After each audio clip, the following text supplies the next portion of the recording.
Welcome to OLC 40, Term 1A. Welcome to OLC 40, Term 1A. This is class number 1, and today we're going to be talking about the study guide and the introduction to the course, and then we're going to be looking at basic grammar concepts like nouns and sentences. This is the first term in this course. If you are a Radio Zoom student, this is the right course. If you are an independent student, it is totally fine to be joining in with us as well. Remember that an independent student, you've got the whole year. Radio Zoom students have a shorter period of time, but we are always able to roll things over. Okay. Most important, here is all the different ways you can contact us. This studio, if you want to call and talk to me while I'm on air, is 1-800-465-7144, 737-4017. We are also on the radio at 91.9 FM. We are on television, Bell Express View Channel 972. You can join on Zoom, nnec.zoom.us/j/924-617-3555. If I have you registered as a course today, if you were a student registered before noon, I sent you the link for this. All you would have to do is click on that link and you'd be able to join up. If you're wanting to talk to me when I'm off air, you call the office 1-800-667-3703, and the extension is 2211.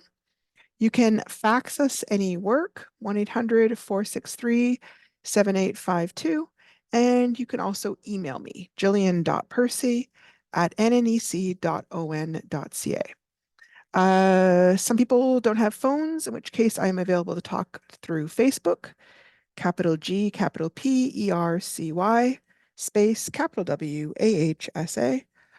YouTube. I have a YouTube channel because I know not everybody can join in on the Zoom link, right? Some people are taking other classes, or you're working, or you've got kids.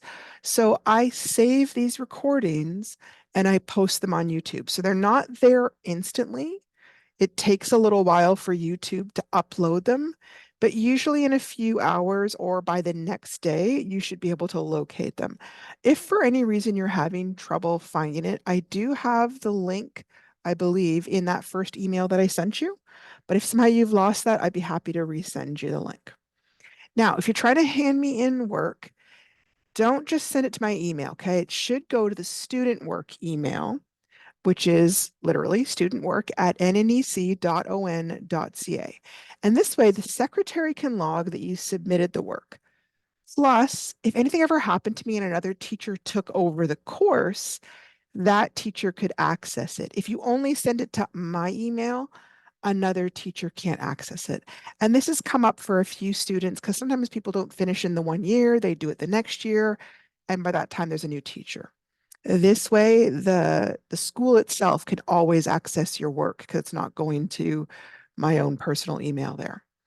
On every single assignment, please include your full name, your first and your last name, the course name, the assignment number, and the name. I teach 4 different courses at least. Some of the assignments are a little bit similar, and I know sometimes I have people in 2 different English courses. So please make sure it's really clear which course you're writing the assignment for so that I know where to put the grades. If it asks for a rough draft and a good draft, please include them both in the same email. That's generally the best policy. I know I have a lot of students who don't hand me in the rough draft, and then you lose almost half your marks. So please try to. There's a few assignments where you need to like take a picture or do a drawing and take a picture. If you do that, send it as an attachment in the email. Okay. If you send it directly and just like share it with me, it's much harder for us to print off, and it doesn't always show properly on the computer for the secretary. So then she doesn't know what to record as what you handed in, right? And we're not always all here at the same time, right? I have different hours. She's not always like for me to talk to or her to talk to me. Okay, so this is the course pack that we're working on today. It's just the study guide, and you can see it's got all our contact information up top. It says study guide. It's for the new school year. Now, this is revised this year. I deliberately changed the graphic on this to make it really obvious to people which one they were in.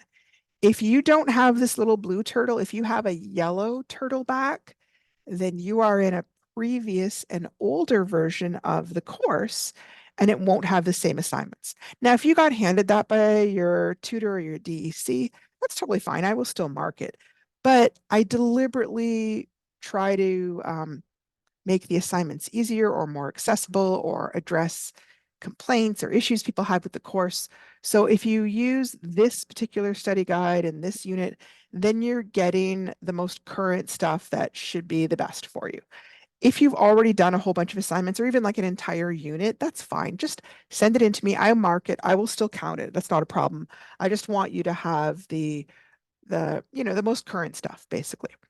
All right. So in term one, this course is running from Monday to Thursday from 2 o'clock till around 3 o'clock. It's about 2:50. I end early, so there's room for the next teacher.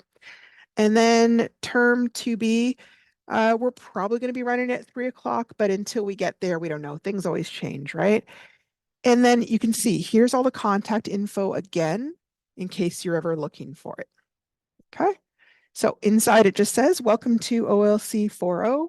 Description. This course is designed to help you acquire and demonstrate the cross-curricular literacy skills that are evaluated by the Ontario Secondary School Literacy Test. Okay, so cross-curricular just means the kind of literacy skills we're teaching will help you in every single course. It's especially helpful, I find, in things like social studies, science, history, and it's the same thing as the Ontario Secondary School Literacy Test, which is a requirement to get your high school diploma. So some people may have already written it. If you have already written it, then you may have been enrolled in this course by accident. Call the office, check with them, and make sure you really do have to take the course. If you didn't write it, or if you wrote it and had trouble with it, then this course is the substitute for that. Okay. It meets the provincial literacy requirement for graduation, and it's also counted as a full credit in English. Occasionally, I do have students who pass the literacy tests, but they're taking this course just because it counts as a grade 12 English credit, which is fine. Throughout the lessons, you will develop the skills necessary to improve your English grammar and your writing ability. Course materials. In addition to the study guide, you should also have received units 1, 2, 3, and 4. There is a novel called Jimmy Comes Home. You will need that novel to do the course assignments, okay? Some people may have gotten the physical novel. You may have gotten the digital if that's what we asked to send you instead. Either way, it's the same thing. There's no differences. But if you haven't received those things, especially the novel, please contact me or the office as soon as possible so we can get that out to you. I do have a digital copy of the novel on my laptop, and I can easily just email that to you if you need it right away, okay? All right. All the unit assignments, in other words, everything from unit 1 to unit 4 is worth 70% of your mark. The very last assignment in unit 4 is a portfolio assignment. That is the only assignment that doesn't count as part of your 70%. It counts as part of your 10%. So it's a great way to boost your grades. Now, every now and again, I have people who have a problem with this particular assignment. They've lost assignments, or maybe you're in a spot where it's not easy to do the portfolio, and that's fine. I do have an alternate portfolio assignment. Kenora students often do this assignment. If you're having, anyway, some sort of issue with doing the portfolio, contact me and I can give you the alternate assignment. Okay, it says here final exam, but you know what? That's no longer correct. It's now a culminating activity. Okay, that culminating activity is worth 20% of your mark. If you got perfect in everything, which would be pretty challenging, but if you did, that all adds up to 100%. At the end of each week, try and make sure that you send all the work that you've completed. Now, I know some people do your work on the weekends. That's fine. Then on Monday, send me your work, right?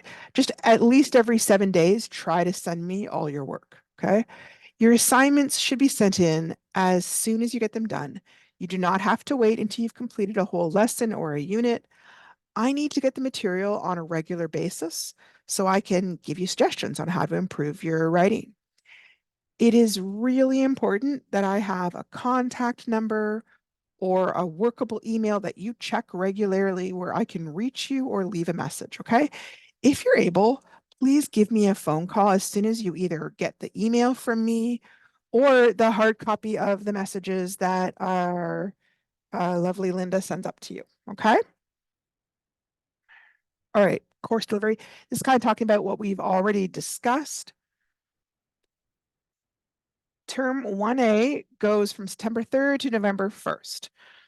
And it's the 2 to 3 o'clock. We don't know for sure when I'll be doing it in term 2B. On the summertime, there are no live classes. It's only available in the independent learning format. Okay.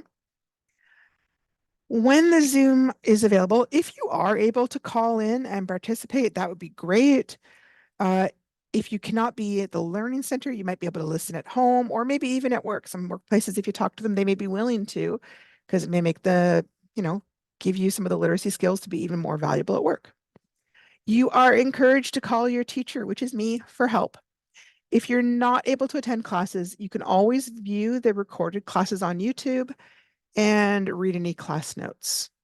All right. If you search for G. Percy Wassa, that's my YouTube channel. Okay. This is a tentative class schedule. This is not set in stone. It's just kind of giving you an idea of how long it will probably take us to get through things. The first 3 weeks are covering Unit 1, and that's for the simple reason that Unit 1 has more assignments than any other unit. Okay. I don't think it's necessarily harder, but if you've been out of school for a while, it can be a little bit challenging to get back into the swing of things. So if you find the first few assignments hard, don't give up too easily. Just keep on going. Reach out to me. I'll be happy to help. Then week 4 and 5 is Unit 2, Voices through Reading and Writing. Week 6 and 7 is Unit 3, Literacy in Our Changing World. And then week 8 and week 9 are Unit 4. And then we talk about the portfolio and the accommodating activity and all those things. This is just a rough idea so you know how to schedule things. I know sometimes I have people who are on sports teams, or maybe you've got medical appointments that you need to work around. So just gives you an idea, by all means, to give me a heads up if you're going to be unable to complete assignments for a while. Reach out to me and let me know so I'm not expecting them. Okay, staying organized. Because most of you are doing this independently, it is so key that you try and stay organized in order to be successful.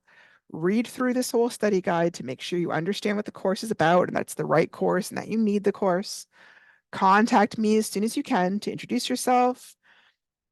Plan to attend class or view class recordings on YouTube regularly. By plan, I would mean like, hey, set a little alarm on your phone or write a little note on your calendar or your day planner or whatever you've got. If there's any websites listed in the lessons, check them out. There's usually there for a reason. You can always set your own goals for when you finish your assignment. In a few more slides, I'm going to show you a slower way to do it rather than just the 9-week way. And I know I do have people who take the whole year, right? I don't think it needs to be that way, but maybe this fall is really busy for you and it's easier to do it after Christmas. That's fine. It says here, it's okay to make a goal and change it later, but it's a good idea to make a plan to start off with.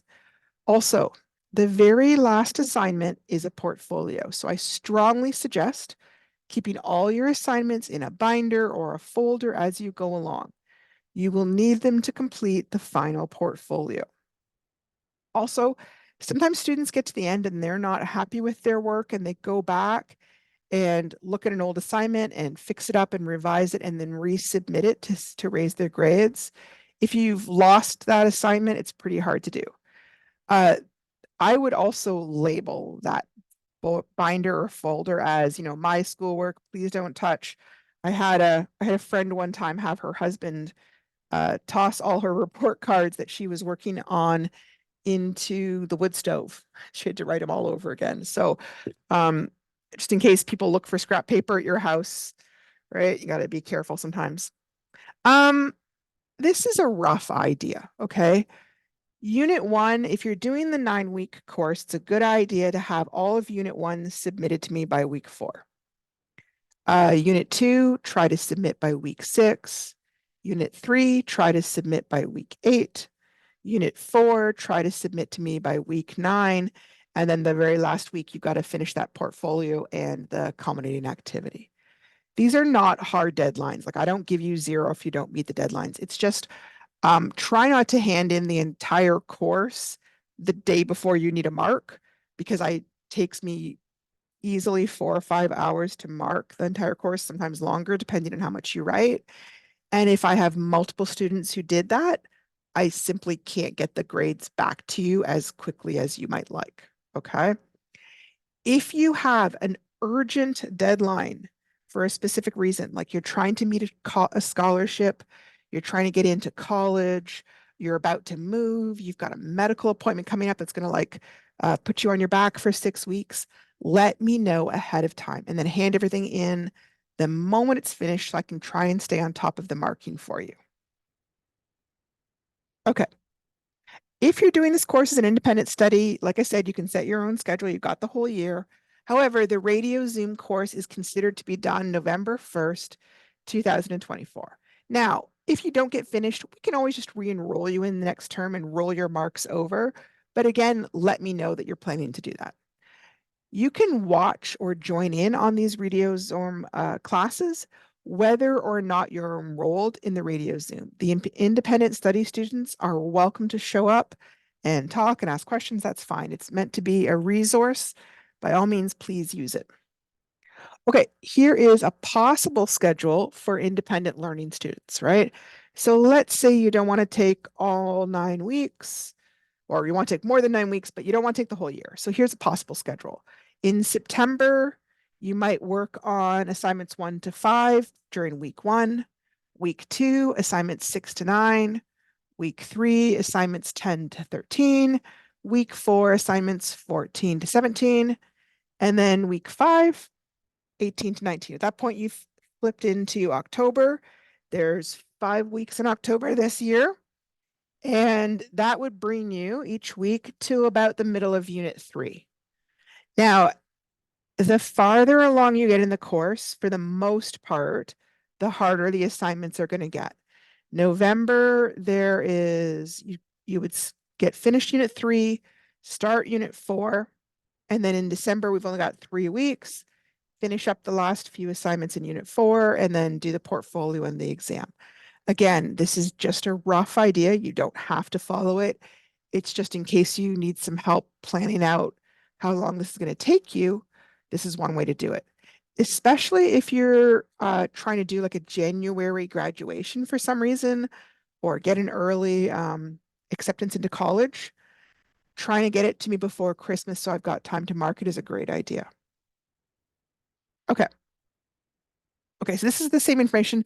Um, if you're ever not sure, you can always come back here. It just tells you all the same information we've already discussed, which is basically how to find me and how to contact me. Okay. Important notes on sending assignments through the email.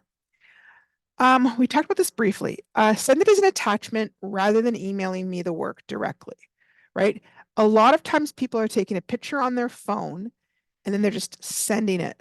It usually comes in this really crazy big file, and we can only see a corner of it, and we can't really tell any information about it. We end up having to kind of like take it, shrink it, print it. It just becomes much more time consuming on our end. Whereas if you send it as an attachment, that's way easier. Then I just click on it, it downloads, and I can just print it off. And then it usually comes at the right size, not at that super crazy big size that it seems to come at when you just email it to me directly. You still want to, in the email, probably in the subject line, tell me this is for OLC 40, assignment number, whatever. This is the rough copy and my full name. Okay. Sometimes your Gmail, it's really easy to tell who you are, but like I have a lot of Wesleys. If you just put like G Wesley, I might not know, is that George? Is that Gordon? Who is that, right? So make sure to let me know, okay? Oh, the other thing you can do is you can save the picture as a PDF to your phone and then send the email to studentwork@nnec.on.ca. Okay. And then same thing, just make sure to tell me all this information, course number, assignment number, rough copy, good copy, full name. Usually people just put it in the subject line, but you can put it in like the first line of the email. Okay. Um, if you are a student of ours, which hopefully you are if you're listening to this, then every NNEC student gets a Gmail um, account with us and access to all the Google apps or programs that will help you do this course. It's really, really useful. I strongly suggest that you get this set up. There is, I believe, usually an email assigned to you automatically. I believe it gets sent to you. If you have not received any email telling you what your email account is, contact me or contact the office and we will get you set up and get you into that. Okay. Um, yeah, it gives you access to things like Google Docs, Google Slides. There's templates for things like resumes and letters, which can be really, really useful. The email addresses, let me see if I can make this a little bit bigger so you can see this. Hang on a second. Email addresses are usually your first name dot your last name, then the month and day. I'm not sure if it's your birth, probably your birth at nnecschools.org. So it's a Google one, right? And the password is generically WASA student. The first time you go into it, you change it to a more specific password that is your own. Okay. That's, I think, all I need to know for that. Okay, hang on a second. Okay, once you've got yourself all signed in, there's like this little waffle grid here. And if you click on it, it'll show you some of the different icons you can get into. The most important one that you're probably going to use all the time in this course is Google Docs. Okay, if you click on this, it's a word processing program and it's a great tool for completing the good copy of your assignments. Now, you do not have to use it. Some people hand me in everything with printing, and that's fine. Some people, you are on a Mac and you use whatever Mac uses for stuff. Other people like Microsoft Word. It doesn't matter to me. It's just Microsoft Word costs money, and this is free through us. So it's an easy way to do it. Okay. So once you've clicked on this, this is what will come up, a blank screen and then a bunch of templates. There are some assignments where these templates are really useful, but most times all you need to do is click on this blank one and pull up a new document. And then this is what you would get. Up top, it would have no title. You'll have to give it your own title. And then you've got the different menu items that you can pick. I'm going to, in a second, go on to an actual document and show you. I know that a lot of people know how to use Google Docs, but I know also that I have students easily from 15, 16, all the way up to easily 65 or 70. So not everybody's super comfortable using Google Docs. So I'm just going to kind of go through it really quickly for you so that you've got it. Okay, so here's Google Docs. I've typed a little bit of things already. If I hadn't typed anything, if I just had a blank screen, I would just use my keyboard and type. Okay. Now I have it kind of set up as a funky color here, but you don't have to. It would normally come up black or sometimes dark gray. If I want to change it, I would click on my mouse, select all that, and then I could easily change it to whatever color I liked. Black is fine for most things, okay? I can also make it bigger or smaller. So here, I'm going to click on it.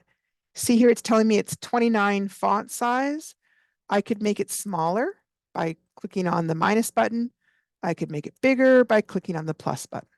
Okay. Hang on. If you ever don't like something, you can just hit your undo button and it'll undo it. Font color, you would go up here. We talked about that already. Font type is like, how does it look? So there's different types of fonts. I'm going to use this one because it's nice and big. This is on Arial right now, but I could turn it into a different one. Luckiest Guy, Architect's Daughter, whatever you feel like.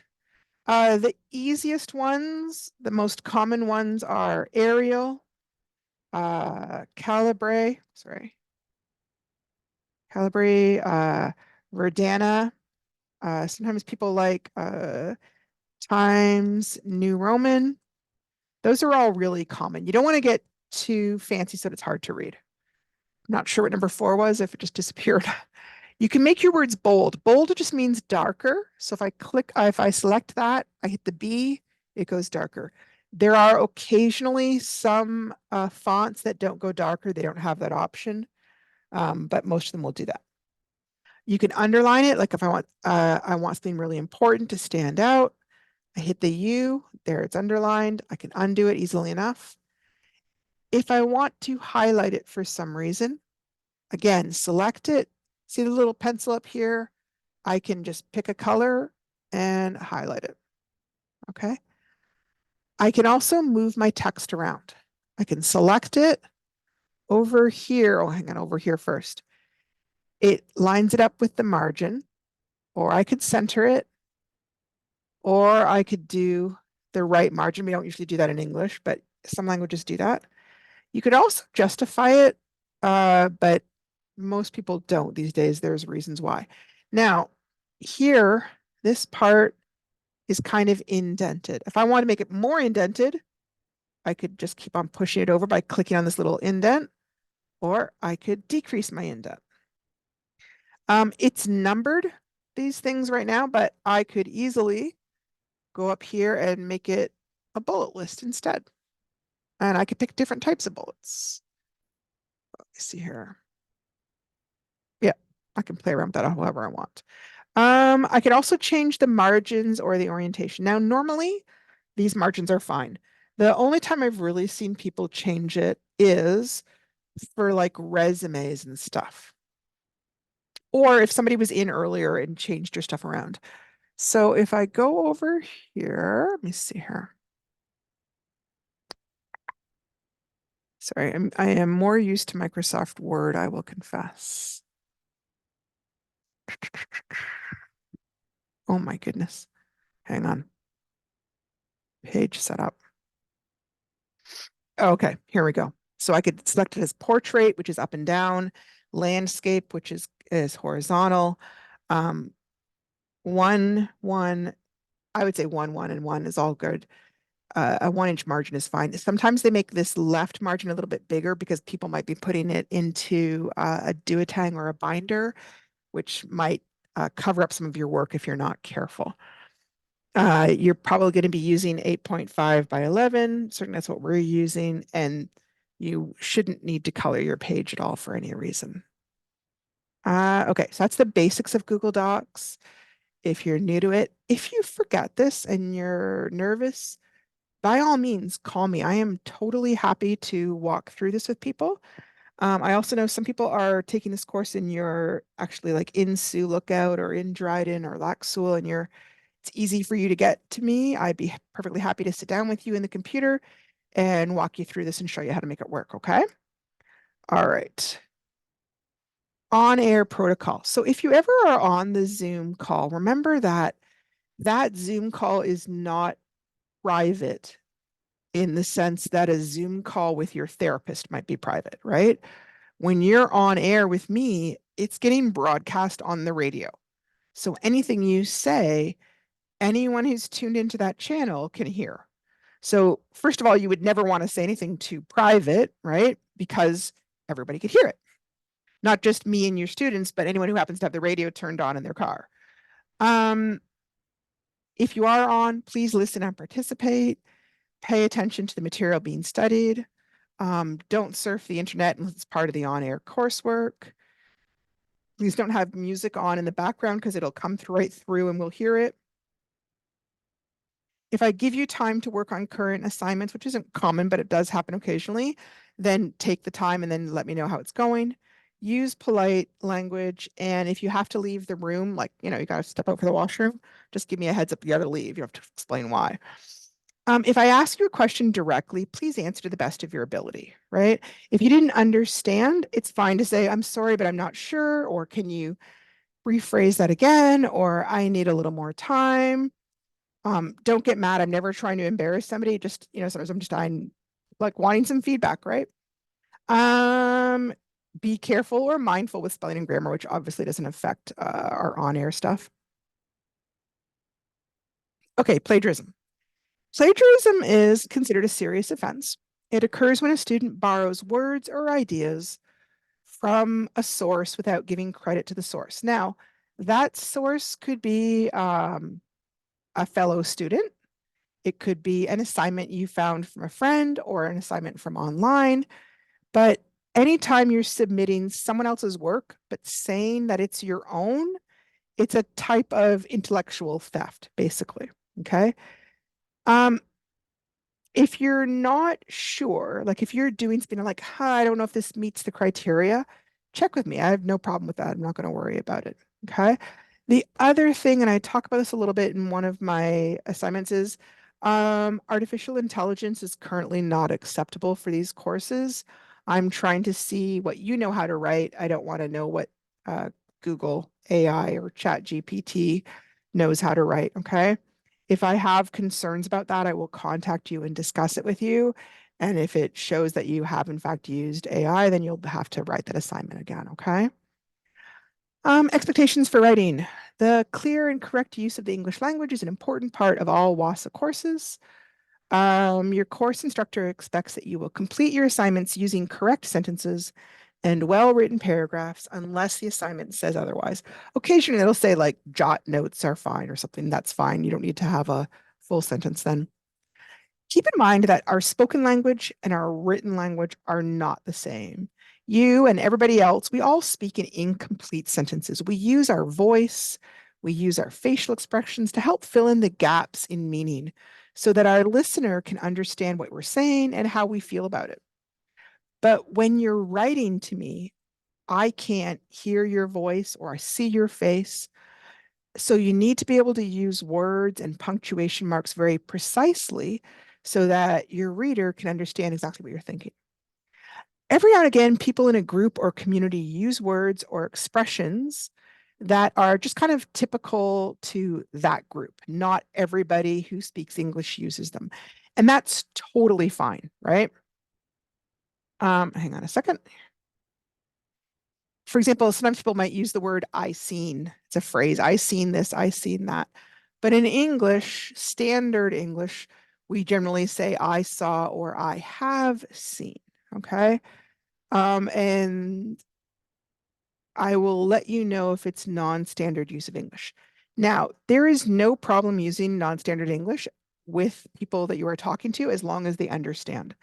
The big problem is when we're writing, there's always the chance that how you say it is so different than how somebody else says it that there may be like communication confusion, basically, right? If you've ever listened to how the British say something, to how Australians say something, to how people in the South say something, the dialects, their phrases, it's all a little bit different. But we try to not use that type of specific stuff when we're doing school writing to try and make sure we don't run into communication issues, basically. Communities are very important in our culture. And there's a lot of short versions and acronyms like U, LOL, TBH, those kind of things. And those are totally fine when you're emailing people or chatting online. Like if you're Facebooking me, that's fine. But it's not appropriate in assignments that you hand in, not even in your journals, okay? So, it says you're encouraged to word process your written work. It really depends on assignments. There are some assignments that I ask you to handwrite the rough copy. And part of that is I want to make sure it's your work, okay? But then the good copy can be done in word processing. It doesn't have to be. I would suggest if you haven't done a lot of handwriting for a while, write something down, ask a friend to read it, and see if they can read it without making any mistakes. If they can, then you're fine to hand in your handwriting. If they can't tell what you've written, there's a good chance I might not be able to either. And then it's very hard for me to mark if I can't tell what you're trying to write. Okay. Word processing helps. Yep, it helps you revise and edit and all those kind of things. We've talked about this. If you're going to fax assignments, try to do it in pen, not pencil. It just is darker and it shows up better. If you're doing it in pencil, it's better to use the WASA Express and just send me the actual assignment. It usually just shows up more clear. I know some people are in a spot where they may not have access to anything besides a pencil, in which case press hard so I can see it. That's all. Um, Always, even though we're all adults, it's still a school and a workplace environment. Make sure you're using words and expressions that are appropriate. We're not swearing or using obscenities or saying that things suck or that kind of stuff. Remember that again, too. I have students of all ages. Okay. There are young students and much older students here. So please, if you're not sure of something, please don't use it. Okay. This is just talking about how to attend classes. This is giving you the information. If you need more help with spelling or grammar, you can follow these links and they're kind of like little helper things. This is the link for the Zoom. Now, occasionally I've had people think that that Zoom is like a recording and you could just go in at any time, but you can't. It only works when I'm in the sound booth live filming. So before 2 o'clock, it's not going to work. And after 2:50, it's not going to work. At that point, if you missed the window, that's okay. Nothing bad happens. But at that point, you'd have to go to YouTube and listen on YouTube. And at that point, it's not live, right? I'm not live streaming. I can't hear you or respond to your questions. Right now, if you hopped on, I can hear and respond to questions. Okay. Let's see. Okay. Oh, occasionally people have poor internet in your community. If that's the case, or if you don't have internet at home, because I know it gets expensive, you can talk to me or talk to the office, and I will send you a flash drive of the recorded classes. Okay. It takes me a little while to do that, but by all means, let me know and I'd be happy to send that to you. And then obviously, you can put it into your port. It works with PlayStation and Xbox. I think it even works with your TV. And then you'd find your assignment and pull it up. Okay. If I give you or the DEC gives you the radio Zoom link and you want to join in, click on this and a little screen will come up. Let me just kind of, let's even. It says join with computer audio. You have to click that blue button or I won't be able to hear anything you say. Okay. Then once you've done that, let's see here, it'll be recorded and it gives you a warning. Remember, this is going to be recorded. Got it. And click on that. If for some reason you didn't want to be recorded, that's fine. Just hit leave the meeting and you'll be fine there. Over at the bottom, right over here, there should be a little mic icon. If it's got the red line through it, it means you're muted. I can't hear you. If you want to talk, click on it and it will unmute you and I'll be able to hear. And the video, if you have the red line, I can't see you, and which is fine. If you wanted for some reason to be seen, you could unclick on it. I do not ask that you come on with video. I know some classes you have to be on with video. That is just not a precursor for this because I'm not really having a discussion. I'm showing you things. I totally understand if people don't want to have their video on the screen.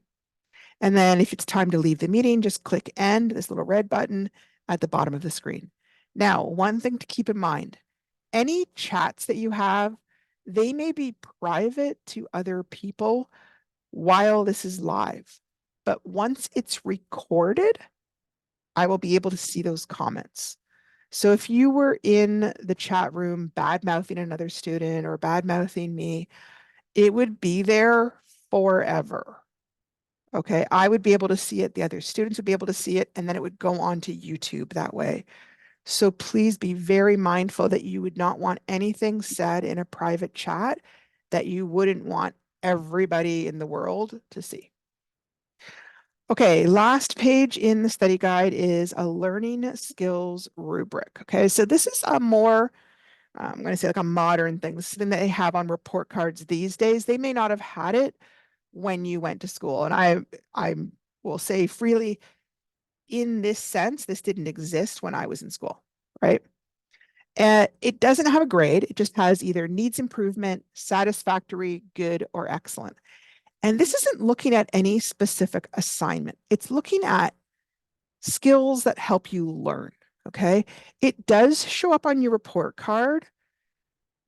I'm going to say how it doesn't affect your grade in that if it said it needs improvement for everything, I'm not going to lower your grade. But somebody who did need improvement in all these learning skills probably wouldn't be getting their assignments done, and so therefore would be getting a lower grade.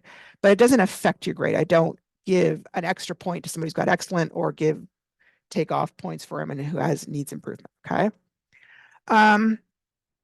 Responsibility, completing the assignments, handing things in. If I send you an email asking you a question, you get back to me. Organization. Uses the course materials, makes good use of all the resources. When you send things to me, they're labeled. I know what they are. Independent work. Now, independent work just means in a classroom that I wouldn't have to like sit right next to you to help you. You guys are already working independently. Please, please, please reach out to me if you need help. Do not let this, I don't want you to feel like you have to do this all by yourself or it doesn't count, because that's just not the case. Collaboration. Right now, this course doesn't really have a lot of collaboration. It's not a big deal. Initiative just means that you like work to solve problems, that you're interested in learning, that you ask questions. Again, it's probably more of a classroom skill than um, um, an independent learning skill. For me, if you're taking this course and working on this in your free time, you're already showing me initiative. And then self-regulation. Self-regulation is kind of a sort of self-control, which again is about planning and classroom behavior and knowing when to ask for help and a lot of things that I think are probably easier for us as adults than they were for us as kids. So I don't think this one is a huge issue for us, but it's there. Okay, so that ends the study guide. And now I'm going to give you like a quick overview of the whole course. All right, this is a rough outline. Okay. I changed this up from year to year and from term to term. Okay, it's just a rough outline. There are generally 34 classes for each course, and there's usually 4 classes per week. So like here would be week 1, and then here would be week 2. Let me give that another color. And then here's week 3. And here's week 4. And week 5, generally. Week 6. Week 7. Week 8. Let's see here. And then week 9. Now, sometimes we have a short week, like there's a day missing, like this week, there happens to be a day missing. So this isn't, like I said, 100% exact. And then near the end, if we finish up early, I just do some review and stuff near the very end.